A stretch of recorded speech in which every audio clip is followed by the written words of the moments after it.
Oscar Juncker was laid off last year in Spain's economic crisis from this Coca-Cola bottling plant near Madrid, which has stopped production.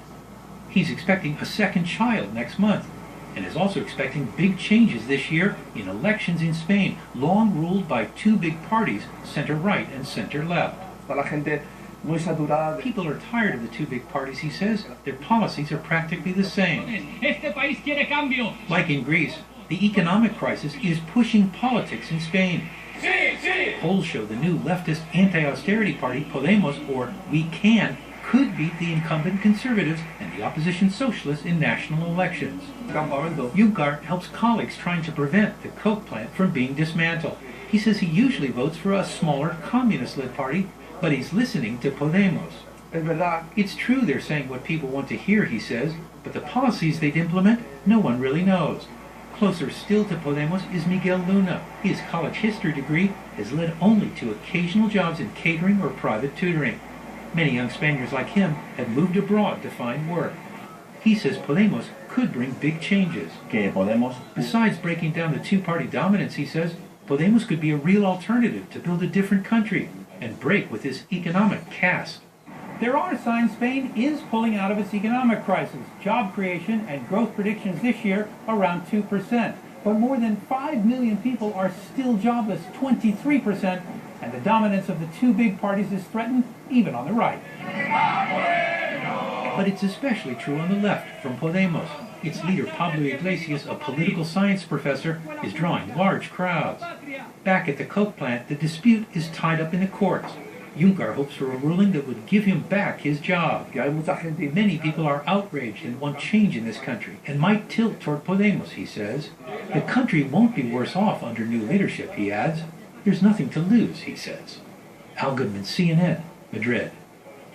His father. A distressed father pleads for information. Take me to jail. You do whatever. I'm not staying here. I want to go in there and see what's going on, sir. This scene unfolded around 8 p.m., 3 hours after police said 3 people were found shot to death inside an apartment in the Finley Forest condominium. It's kind of just turned the neighborhood upside down. Kristen Bowling is a UNC student who lives in the building where it happened. She was home studying and never even heard gunshots. I'm kind of in shock.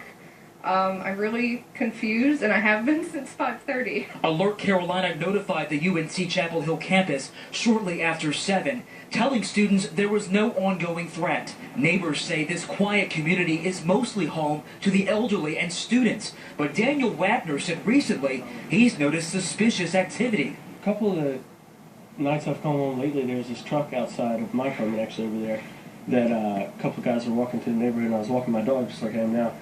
And I heard him say to get a flashlight and take a look in this truck. And then I was like, hey guys. And they saw me with the dog and they ran off, sped off about 60 miles an hour.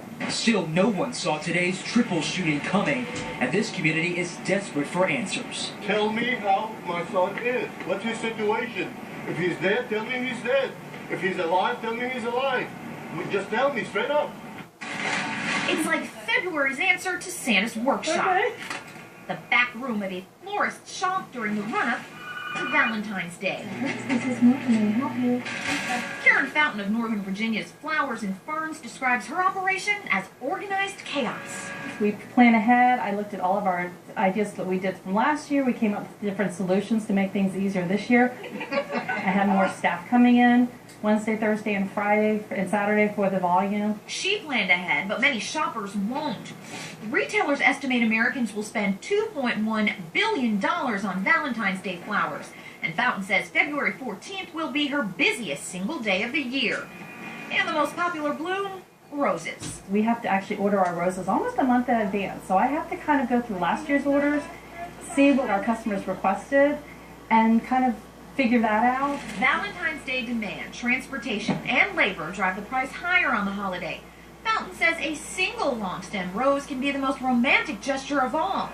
But flowers by other names, also just as sweet. And orchids, lilies, tulips again, because they're another symbol of love. And some people don't like pink or red. We recommend your oranges and your yellows, maybe sunflowers, maybe iris. There's lots of different flowers out there. Picking up an order can save money on a delivery fee and gives the opportunity to present a sweetheart's flowers in person.